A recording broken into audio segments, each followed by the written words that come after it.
Tinit Gebru, a mulher que enfrentou o racismo na imposto automóvel e revolucionou a ética tecnológica em um mundo onde a inteligência artificial molda cada vez mais o nosso dia a dia, desde recomendações de vídeos até decisões judiciais automatizadas. Surge a história inspiradora de Tinit Gebru, uma mulher negra que transformou adversidades pessoais em uma luta global pela ética na tecnologia. Nascida na Etiópia em 1983, de origem eritreia, Tinit cresceu em um ambiente marcado por instabilidade política, mas sua determinação a levou a superar barreiras raciais e de gênero no coração da indústria tech, nos Estados Unidos. Sua jornada não é apenas uma narrativa de sucesso individual. Ela destaca os problemas sistêmicos de discriminação racial na área de tecnologia, onde minorias ainda enfrentam exclusão e preconceito, e como uma pessoa pode dar a volta por cima,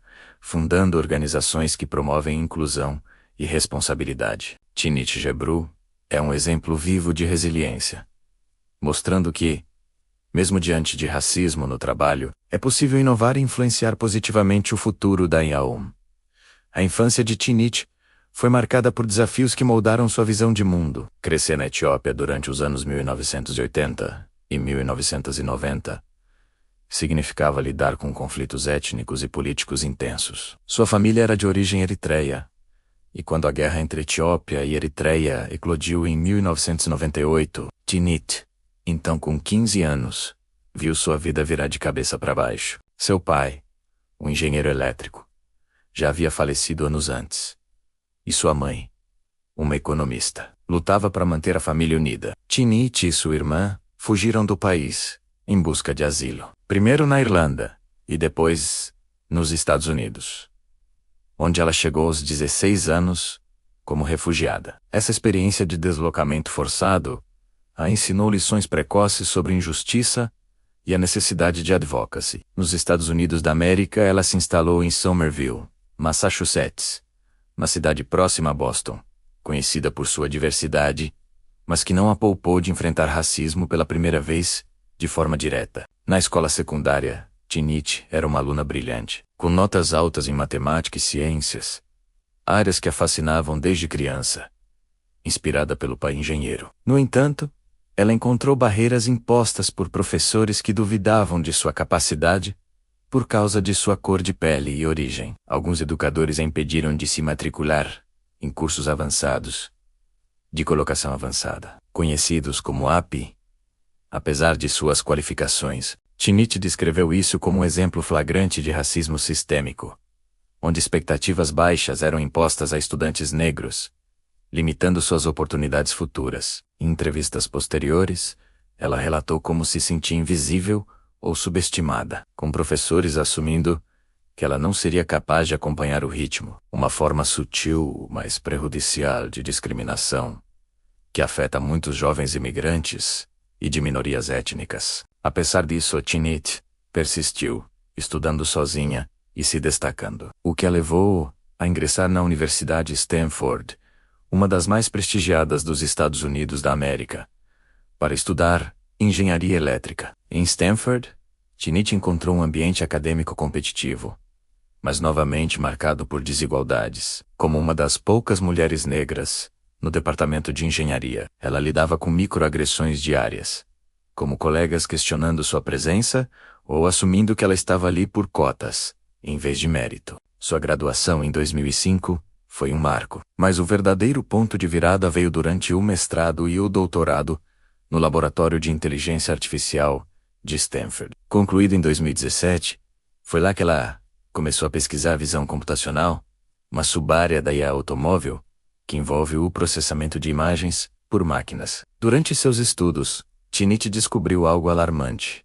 Os algoritmos de reconhecimento facial, amplamente usados em tecnologias como câmeras de segurança e redes sociais, apresentavam um viés racial significativo. Em um experimento famoso, coautorado com Joy Bulanwine, outra pesquisadora negra, elas testaram sistemas comerciais de IA e encontraram que esses algoritmos erravam mais ao identificar gêneros em rostos de mulheres e pessoas de cor do que em homens brancos. A taxa de erro para mulheres de pele escura chegava a 35%, enquanto para homens brancos era inferior a 1%. Essa revelação, publicada em 2018 no artigo Gender Shades, expôs como os dados de treinamento, majoritariamente compostos por imagens de pessoas brancas, perpetuavam racismo estrutural na tecnologia. Trinity não apenas identificou o problema, ela o conectou a questões maiores de poder e exclusão, argumentando que a falta de diversidade nos times de desenvolvimento de AI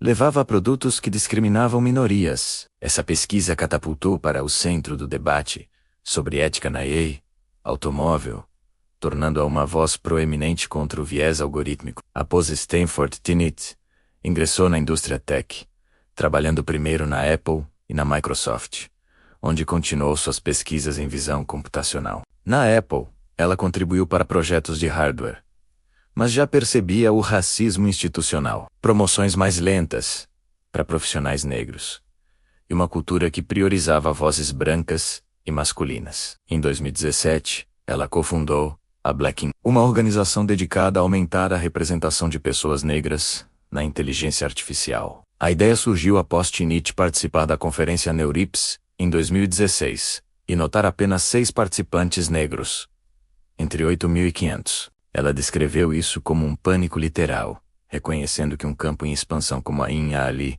que afeta todos os aspectos da sociedade, não poderia excluir vozes minoritárias sem consequências graves. A Blacking AI cresceu rapidamente. No ano seguinte, mais de 500 pesquisadores negros participaram de seu workshop, um aumento de quase 100 vezes. A organização oferece mentoria, redes de apoio e advocacia por vistos para conferências, combatendo barreiras que impedem profissionais africanos de participar de eventos internacionais. Trinity também lutou para que a conferência ICLR de 2020 fosse realizada na Etiópia, o que seria inédito para um grande evento de AI na África, embora a pandemia tenha forçado um formato remoto. Essas iniciativas mostram como ela transformou experiências pessoais de exclusão em ações coletivas, dando a volta por cima ao criar espaços inclusivos onde antes havia portas fechadas. Em 2018, Trinity foi contratada pelo Google para co-liderar a equipe de ética em inteligência artificial, um papel que parecia perfeito para sua expertise. No Google, ela continuou a pesquisar viés em IA, IAO, publicando trabalhos sobre os riscos éticos de modelos de linguagem grandes, que são sistemas como o GPT, treinados em vastos conjuntos de dados da internet. Esses modelos, ela argumentava, absorvem e reproduzem preconceitos raciais, sexistas e misóginos presentes na web, amplificando desigualdades. No entanto, o racismo, no ambiente de trabalho, se manifestou de forma mais explícita. Trinity relatou ser tratada de maneira diferente de seus colegas brancos. Seus e-mails eram ignorados, suas contribuições minimizadas, e ela era rotulada como agressiva por defender suas ideias, um estereótipo comum aplicado a mulheres negras, conhecido como Angry Black Woman. Em 2020, o conflito culminou quando ela co-authorizou um paper criticando os Large Language Models do Google, destacando não só o viés racial, mas também o impacto ambiental alto, devido ao consumo de energia para treiná-los. O Google exigiu que o paper fosse retratado, ou que os nomes de funcionários fossem removidos, citando que não atendia aos padrões de publicação. Trinity recusou, pedindo transparência sobre a decisão, e ameaçou renunciar se não recebesse explicações. Em resposta, o Google a demitiu abruptamente, enviando um e-mail anunciando sua renúncia imediata. Trinity contestou, afirmando que foi demitida por retaliação, e o incidente gerou protestos massivos. Mais de 2.000 funcionários do Google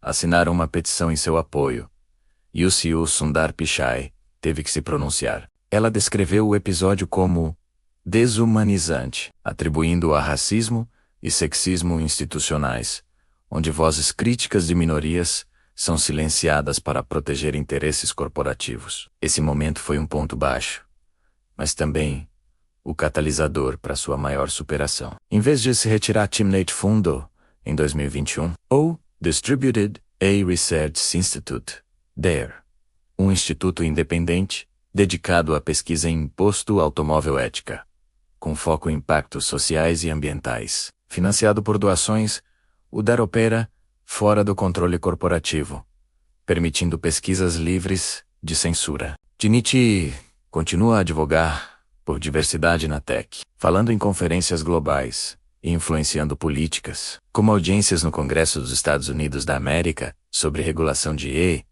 Seu trabalho inspirou movimentos como o Algorithmic Usage League, fundado por Joy Bolenwine, e destacou como o imposto automóvel pode perpetuar racismo se não for desenvolvida com inclusão. Hoje, aos 42 anos, Tinit Gebru é reconhecida como uma das 100 pessoas mais influentes pela Time Magazine em 2021. E sua história serve de lição para o canal FC Tecnologia.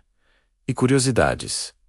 A tecnologia não é neutra. Ela reflete as desigualdades de quem a cria ao enfrentar racismo na educação, no trabalho e na indústria.